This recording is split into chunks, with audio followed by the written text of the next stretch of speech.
The pressure of being a good daughter. Have you ever wanted to say, no, but then remembered you're the good daughter? The daughter who doesn't argue, doesn't complain, doesn't make her parents worry. And somehow, everyone loves you for being easy to handle. But nobody asks what it costs you. Being a good daughter sounds beautiful, until you realize that sometimes, being good just means learning how to hide what you actually want. You're told to understand your parents, understand their struggles, understand their expectations, understand the family situation. And you do, again and again. But who is supposed to understand you? You grow up hearing things like, don't talk back, adjust a little, think about the family, what will people say? And eventually, you stop asking yourself, what do I want? You start asking, will everyone be okay with what I want? That's a completely different way of living. You choose a career your family approves of. You stay quiet when something hurts you. You say yes when you desperately want to say no. Not because you're weak. Because somewhere along the way, you were taught that being a good daughter means keeping everyone happy.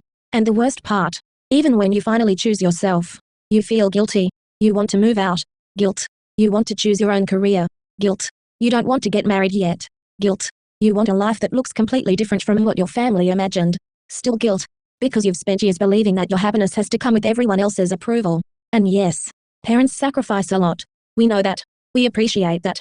But love shouldn't become a lifetime debt. Because sometimes when a daughter says, I want something different, the response is, after everything we've done for you. And suddenly her dream sounds like betrayal. But wanting your own life doesn't mean you're ungrateful. You can love your parents deeply and still disagree with them. You can appreciate their sacrifices and still make your own decisions. Both things can be true. There's always that daughter who says, it's okay. Even when it's not. She says, I don't need it. I manage. Don't worry about me. She becomes so good at handling everything alone, that eventually, nobody realizes she needs help too. And then everyone says, she's so strong.